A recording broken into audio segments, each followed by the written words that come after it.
أتينا الضياء نقاء وحبا لكل البشر. பெரியோர்களுக்கு வழிமார்களுக்கு ஒரு மரியாதை குறைய செய்யக்கூடிய ஒரு காலமாயிற்று. ஏன் வழிமாறலுக்கு குறையதில்லை, இது யார் வழிமாறுன்னு எனக்கு தெரியாதுங்கிறாங்க. ஒருத்தர் வந்தார், வந்து காக்கா நீங்கள் வழிமார்கள்ட்ட போறிய அவளியாக்கிட்ட போறிய, அவ்வளோதான் வழிங்கிறது உங்களுக்கு எப்படி தெரியும்? ஆண்டவன் சொன்னானா ஓ வழின்னு சொல்லி நபியை சொல்லியிருக்கிறான், இன்னார தெரியும், நபி காட்டி தந்த ரசூல் ஸல்லல்லாஹு அலைஹி வஸல்லம் காட்டி தந்த சஹாபிகளை தெரியுது. இப்போ ஓ வழிமாறுன்னு எப்படி தெரியும் அப்படின்ட்டு சொன்னாங்க. அப்போ எனக்கு தெரிஞ்சு, அதாவது உங்களாம் சூரத்துல் கஹ்ஃப் எல்லோரும் நம்ம வழக்கமாக ஓதுவோம், அதில் ஓதுறதுல ஒரு இது வரும். அப்போ அவர்கிட்ட அமைதியாக கொஞ்ச நேரம் இருந்துட்டு அவர்கிட்ட கேட்டுட்டு சொன்னேன், தம்பி இதுக்கு என்ன அர்த்தம்னு கேட்டேன். அவர் நல்ல ஆலிம், அவர் உண்மையாக சொன்னால் ஒரு காயில் பண்ணதுக்காரர் தான். அவர்கிட்ட சொன்னேன், தம்பி இதுக்கு என்ன அர்த்தம்னு கேட்டேன். வஸ்பிர் நஃப்ஸக மஅல்லதீன யதுஊன ரப்பஹும் பில் கதாத்தி வல் அஷி யுரீதூன வஜ்ஹா. இது எப்படி என்னதுங்க அர்த்தம்? நீங்கள் ஒரு பெரிய மனிதரோடையே இருங்க, அவங்க வந்து ஆண்டவனையே ராத்திரியும் பகலும் நினச்சிக்கிட்டு இருப்பாங்களே, அந்த மனிதரோடு இருங்கன்னு சொல்லி ஆண்டவன் நம்மளுக்கு சொல்கிறான். அப்போ நான் எப்படி போய் நான் வழிமார்களுக்கு என்னால் கண்டுக்கிற முடியல, தெரிஞ்சுக்கிற முடியலன்னு சொன்னால் என்ன அர்த்தம்? போய் ஆண்டவன் நம்ம எனக்கு சொல்கிறான். நான் இப்போ ஆண்டவன்கிட்ட கொஸ்டினாக போட முடியும், ஃபோனாக போட்டு கேட்க முடியும், ஆண்டவனே அந்த வழி யாருன்னு சொல்லி கேட்க முடியும் எனக்கு. அப்போ நம்மளாக நம்மகிட்ட உள்ள பெரியவர்கள் நமக்கு யாரை அடையாளம் காட்டுறாங்களோ பெரியவங்கள கண்டுபிடிக்கணும். அது அல்லாஹ் ஆளும், அதுக்கு மேலே அது என்னங்கிறது நமக்கு தெரியாது. இப்படி ஒவ்வொருத்தராக நீங்கள் கொஸ்டின் பண்ணிக்கிட்டே போயிட்டு இருந்தால் உலகத்தில் யாரையுமே பிரிக்க முடியாது சொன்னால் அவர் தான் அதுக்கு அர்த்தம் சொன்னார். அதுக்கு அவரே அதில் சமாதானமாயிட்டார். அந்த மாதிரி இந்த மஸ்னவியுடைய ஒரு அந்த அமைப்பை பார்த்தீங்கன்னு சொன்னால், எல்லா விஷயத்தையுமே குரானில் நீங்கள் பார்க்கும்போது ஒரு ஆண்டவனுமே பல உதாரணங்களை சொல்லித்தான் சொல்லுவான். அல்லதீன யுன்ஃபிகூன அம்வாலஹும் ஃபீ சபீலில்லாஹி மஹலுல்லதீன யுன்ஃபிகூன அம்வாலஹும் ஃபீ சபீலில்லாஹி கமதலி ஹப்பத்தின் அம்பத் சபு அசனாபீல் ஃபீ குல்லி சும்புலத்தின் மியத் ஹப்பா. ஒரு இடம் சொல்கிறோம்ல, நம்ம ஒரு நன்மையை செஞ்சால் 70 700 நன்மையெல்லாம் கிடைக்கும்னு சொல்லி சொன்னால், அதுக்கு ஆண்டவனே ஒரு உதாரணம் சொல்கிறான். எப்படி நீ ஒரு சின்ன விதையை போட்டுட்டு அந்த விதையிலேருந்து வரக்கூடிய ஒரு தாவரம் எப்படி ஒரு 7 கதிரை உண்டாக்குது, ஒவ்வொரு கதிர்லேயும் 100 தானியம் இருக்குது அப்படிங்கிறது ஆண்டவனே சொல்லி காமிக்கிறான். இந்த மாதிரி பல விஷயங்கள். அதே மாதிரி எப்படி நீங்கள் மக்கள் பார்வைக்காக செலவழிக்கிறாங்களே, அவங்க எப்படி செலவழிக்கிறாங்கன்னு சொன்னால், அவங்க செலவழிக்கிறதுலாம் செலவாகிருக்குது. ஆனால் மக்கள் பார்வைக்காக செலவழித்தா அது எப்படி ஆகுது? ஒரு மலையில் ஒரு பெரிய நல்ல காற்றடிக்குது, கொள்ளுது, ரொம்ப கஷ்டம். அப்போ வந்து மலையில் அமைதியாக அதில் வந்து ஒரு மண் இறங்கி உட்கார்ந்துருக்கு, அது ஒரு நன்மையை சேடுது. இப்போ மக்கள் பார்வைன்னு அவனுக்கு நினைப்பு வந்த உடனே ஒரு பெரிய அது வந்து பெரிய புயல் காற்று மாதிரி வருது, வந்து அடிச்சுட்டு அந்த இதையும் எடுத்துகிட்டு போயிருக்கு. அதனால் இவன் இவ்வளோ செஞ்சதுக்கு எந்த விதமான நன்மையும் கிடைக்கலங்கிறத ஆண்டவனே இந்த மாதிரியான பல உதாரணங்களில் சொல்லி காமிக்கிறான். பல எனக்கு ஞாபகம் வர மாட்டேங்குது. சூரத்து நூனில் ஒரு கிராமவாசிகள், அது உதாரணம்னு சொன்னால் அது நடந்த விஷயம். எப்படி அவங்க காலையில் போய் இப்போ பழத்தை பறிக்க நினச்சாங்க, பழத்தை தெரிஞ்சோன்னு அவங்க முன்னே வாப்பா வந்துட்டு கொஞ்சம் ஒதுக்கி வைப்பாங்க ஏழைகளுக்கெல்லாம், அது செய்யாமல் போனாங்க. எப்படி பெரிய புயல் காற்று வந்துச்சு, அப்படி எல்லா விதமான உதாரணங்களை சொல்லித்தான் மக்களுக்கே தெரிய வைக்கலாம். அந்த முறையில் அழகான முறையில் இந்த மஸ்னவி ஷரீஃப் வந்து நல்ல உதாரணங்களை சொல்லி மக்களுக்கு புரிய வைக்கிற மாதிரியான இருக்காங்க. இருந்தாலும் இது ஒரு ஆன்மீக தொடர்பு, ரொம்ப கீழே உள்ளே போய் தெரியக்கூடிய ஒரு விஷயம். வெளியே இருந்து பார்த்தால் அதனுடைய லைஃப் இருக்காது. ஆன்மீகத்தில் போகிறதே ஒரு பெரிய ஒரு மகிழ்ச்சியான விஷயம். அந்த ஆன்மீகத்தில் போய் அந்த அதுக்கு வந்து ஒரு வழிகாட்டிகள் நமக்கு ஒரு தேவை. பெரிய ஒரு வழிகாட்டிகளோடு நம்ம அந்த ஆன்மீகத்தில் நுழைஞ்சோம்னா ரொம்ப நல்லா இருக்கும். அழகான முயற்சி. இங்கே வந்து எனக்கு என்ன அழைச்ச சமயத்திலே நான் சொல்லிட்டேன், தயவுசெய்து நான் பொதுவாக எந்த மீட்டிங்கு லேட்டாக போகிறது நம்ம விரும்புகிறதில்ல. ஆனால் அபு தாஹிர்கிட்ட அவர்கிட்ட சொல்லியே காமிச்சது மாதிரி தயவுசெய்து நான் 7:30 மணிலேருந்து அதுக்கு மேலே தான் வர முடியும்னு சொன்னால் நல்லா வாங்கன்னு சொன்னாங்க. ஆனால் 7:30 மணிக்கு வர்றதுக்கு நான் ஒரு தவறான பாத்தையை எடுத்துகிட்டு பீச் ரூட்டை எடுத்தால், பீச்சு இன்றைக்கி தான் ரியல் பிஸியான ரூட், அதில் எடுத்து இவ்வளவு இஞ்சா கொஞ்சம் கடைசியாக பைக்ராஸ் ரோட்டில் வந்து அப்புறம் பெல்ஸ் ரோட்டில் வந்து அப்படி உள்ள வந்து சேர்ந்தோம் நாங்கள். அதனால் நான் லேட்டாக வந்ததுக்காக மன்னிச்சுக்கிற வேண்டியது. என்னை கூப்பிட்டதுக்காக மிக மிக மிக மிக சந்தோஷம். இந்த இடத்துல வந்து கலந்துக்கிறதுக்கு எல்லாம் வல்ல இறைவனுக்கு நன்றி செலுத்தியவனாக அமர்கிறேன். அதில் முக்கியமான விஷயம், கவிக்கோ அவர்களுடைய ஒரு ஃபங்க்ஷனில் கலந்துக்கிற முடியாமல் போச்சு. தற்செயலாக நேற்று தான் அவருடைய ஒரு கவிதை, அழகான கவிதை, அந்த கவிதையுமே அழகான முறை இருக்குது. அந்த பெண்களை பற்றி ஒரு அழகான கவிதை இருந்துச்சு. அப்போ தான் காமிச்சா அவளுக்கு ஏற்கனவே வாட்ஸ்அப்பில் ஃபோட்டோ கூட எடுத்து வச்சுருந்தேன். அந்த மாதிரி பெரிய அருமையான மனிதர்களோட பக்கத்தில் உட்காரக்கூடிய ஒரு சந்தர்ப்பம் கிடைக்கிது. ரொம்ப மகிழ்ச்சி சந்தோஷம். அல்ஹம்துலில்லாஹ், ஆண்டவன் உங்களுக்கு எல்லா விதமான நன்மை செய்வான். இந்த மாதிரியான முயற்சிகள் மக்கள்கிட்ட போய்கிட்டு இருக்கிற வரைக்கும் இன்ஷா அல்லாஹ் நம்முடைய மனதில் உள்ள ஆன்மீகங்களும் வழிமாறுகளுக்கு கொடுக்கக்கூடிய அந்த பாசத்தையும் நாம் குறைக்க மாட்டோம், மரியாதையை குறைக்க மாட்டோம்ன்ற நிசாமுதீன் ஒலியுள்ள. இப்போ நான் டெல்லிக்கு போகிறது வழக்கம். போனால் நம்ம ஆளுக்கு எவ்வளோ பேர் இருக்குமோ அதே அளவு சர்தார்ஜி இருப்பாங்க, எல்லாருமே வந்திருப்பாங்க. அந்த மாதிரியான மக்கள், மற்ற மக்கள் அதான் சொன்னாங்க, இன்றைக்கி அழகான மட்டும் நகை சொன்னாங்க. அந்த லெவலுக்கு போன பிறகு உங்களுக்கு மற்றவங்க பேரில் எரிச்சல் இதெல்லாம் வராது. அது ஒரு விஷயம். மற்ற அந்த டாலரன்ஸுங்கிறது வரும். டாலரன்ஸு அதுக்கு மேலே ரெஸ்பெக்டிங்னு வந்துடும். அதனால் அந்த ஒரு நல்ல மனித நேயத்தோடு வாழ வைக்கிறதுக்கு சொன்ன விஷயம்தான் இந்த அவுலியாக்குமார்கள். அதில் ஒரே ஒரு விஷயத்தை சொல்லிட்டு முடிச்சுட்டு ஒரு திடீர்னு ஞாபகம் வந்துக்கா சொல்லிடுவா மட்டும். ஜிப்ரீல் அலைஹிஸ்ஸலாம் ஒரு மனிதராக ரசூல் ஸல்லல்லாஹு அலைஹி வஸல்லம் வந்தாங்க.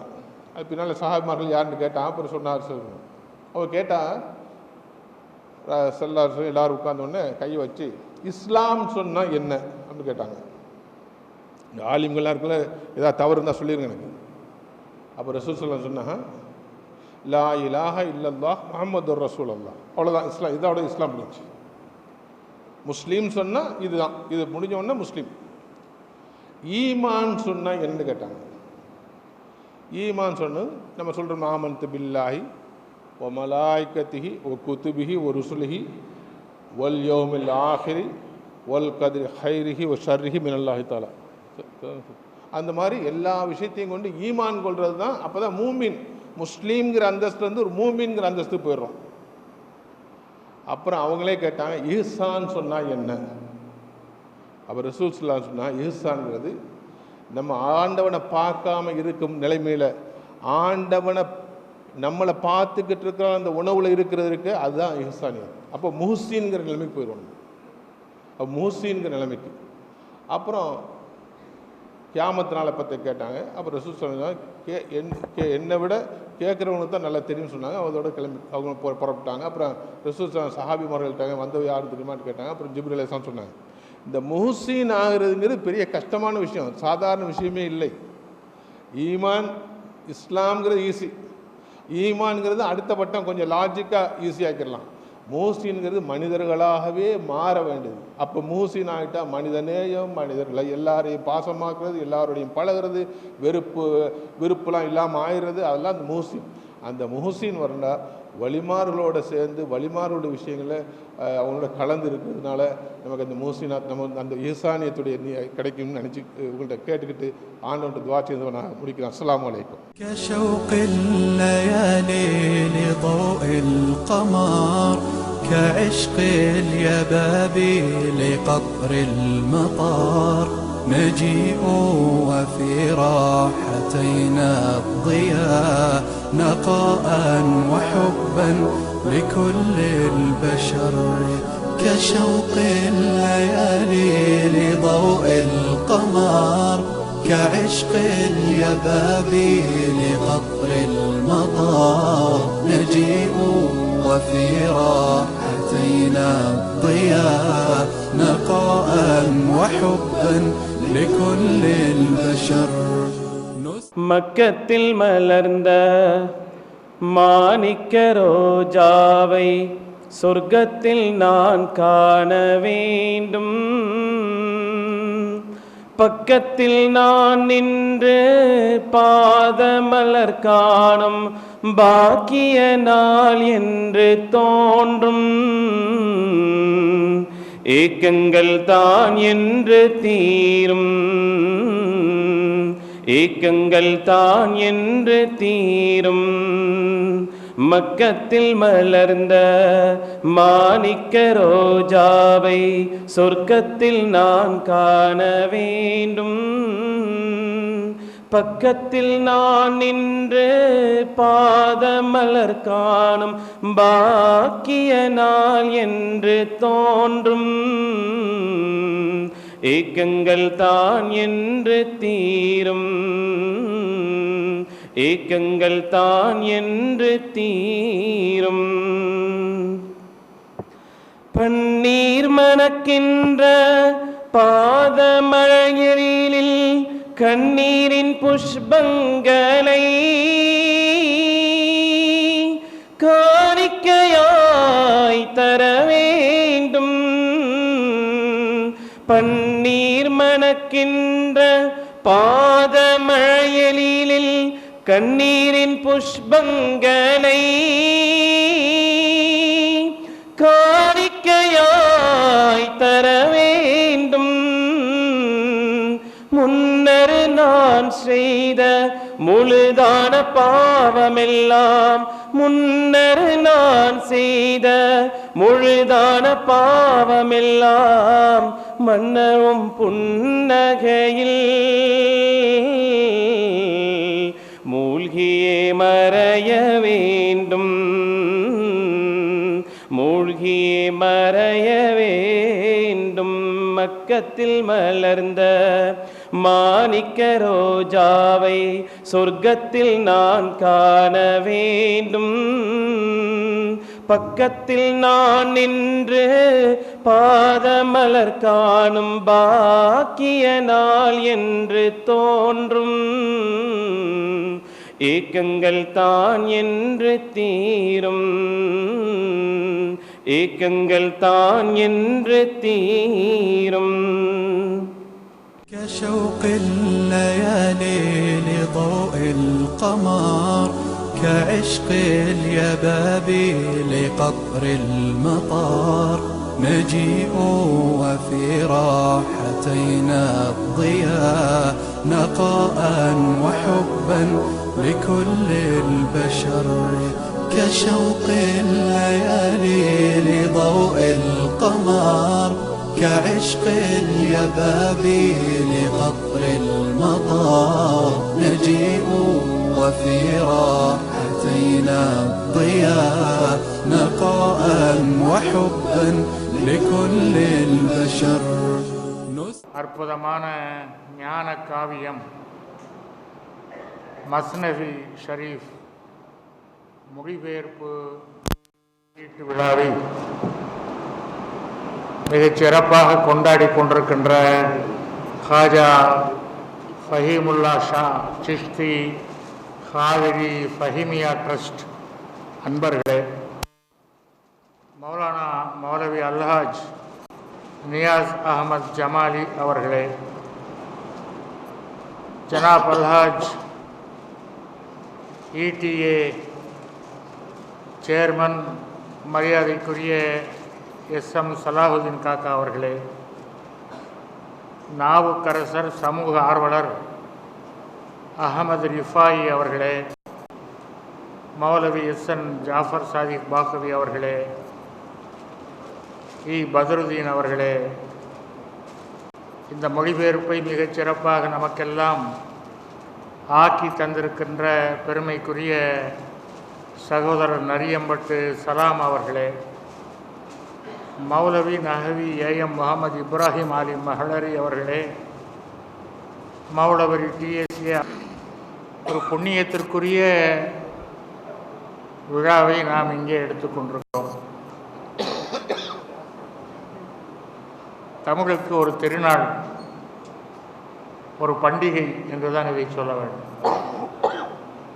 மாபெரும் ஞான பொக்கிஷம்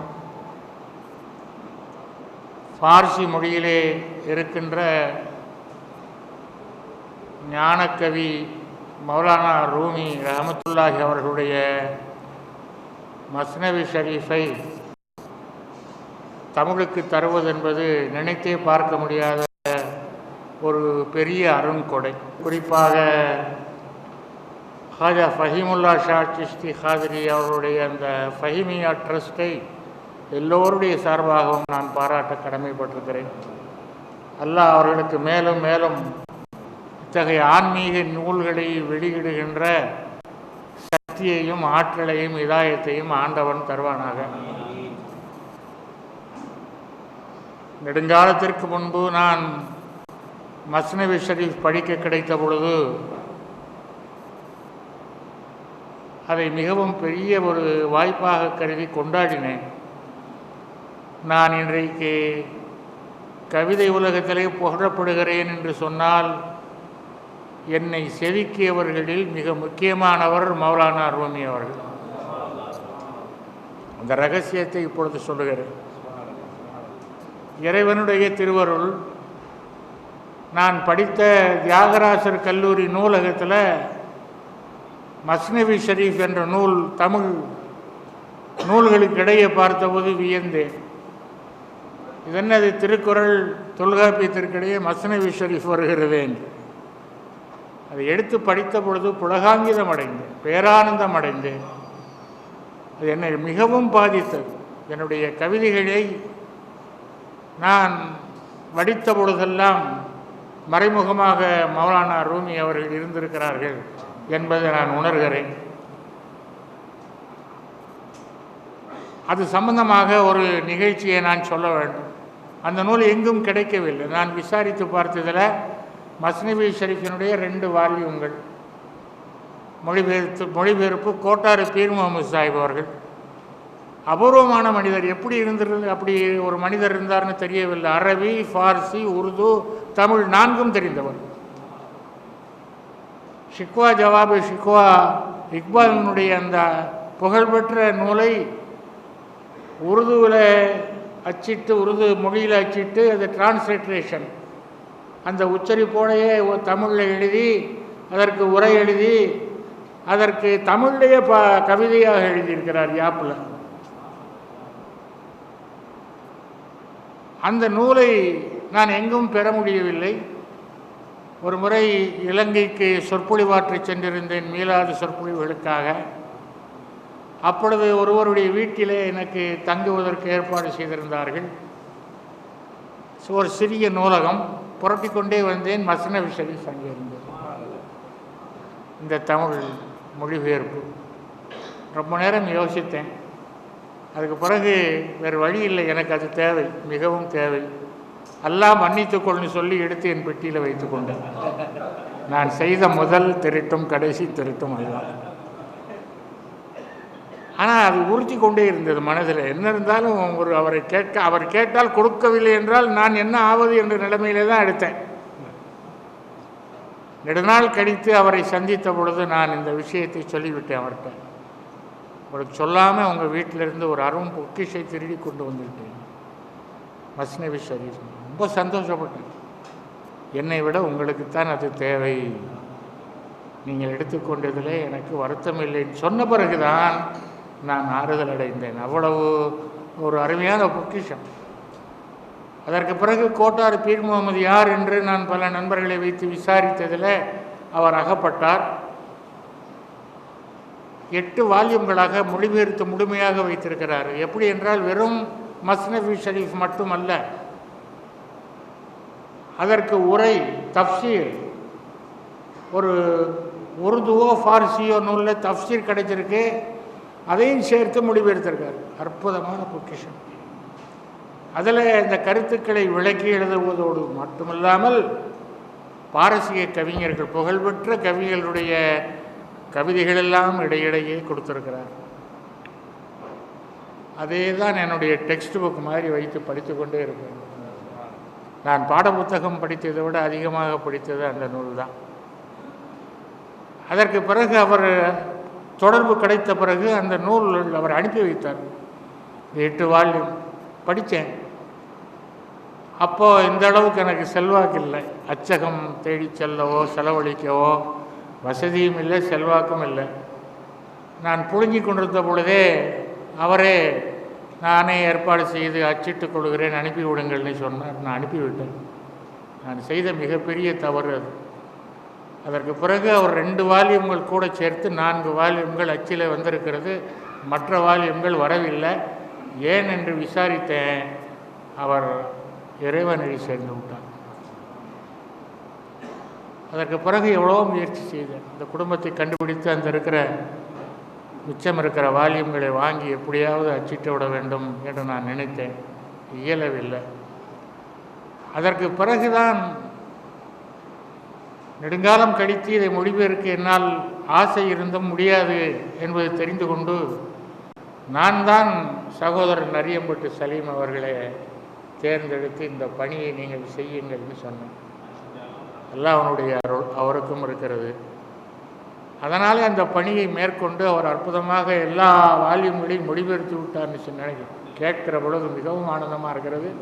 இறைவன் எல்லா விதமான நன்மைகளையும் அவருக்கு செய்தருள்வானாக, ஈருலக பேறுகளையும் அவருக்கு தருவானாக, நல்ல ஆரோக்கியத்தையும். இது போன்ற இன்னும் சில நூல்கள் மௌலானா ரூமி அவர்களுடைய தீவானி ஷம்சே தப்ரீஸ்னு ஒரு நூல் இருக்கிறது, அற்புதமான நூல், ஞான செல்வம். அதுவும் மொழிபெயர்க்க வேண்டும் என்று ஏற்கனவே நான் அவரிடத்தில் சொல்லியிருக்கிறேன். அந்த நூல் கிடைக்கவில்லை என்னார். என்கிட்ட ஆங்கிலத்தில் இருக்கிறது, உருது ஃபார்சியிலே கிடைக்கும். நீங்கள் விடாமல் அவரை அந்த ஷம்சே தப்ரீஸ், தீவானை ஷம்சே தப்ரீஸ் அதை மொழிபெயர்க்கணும். அதே மாதிரி ஃபீஹி மாஃபி என்று இன்னொரு அருமையான நூல் இருக்கிறது, மௌலானா ரூமி அவர்களுடைய நூல். அந்த நூலையும் அவரிடத்தில் இருக்கிறதுன்னு சொல்லுகிறார்கள். சரி, இருக்கிற நூலை முதல்ல மொழிபெயர்க்க வேண்டும்.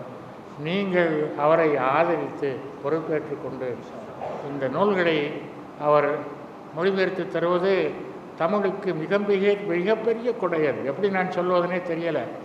ஏன்னா இஸ்லாமிய ஆன்மீகம் அதிகமாக வெளியே வரல தமிழில், அது வர வேண்டும். அதனால் அவரை வைத்துக்கொண்டு அதை நீங்கள் செய்ய வேண்டும்.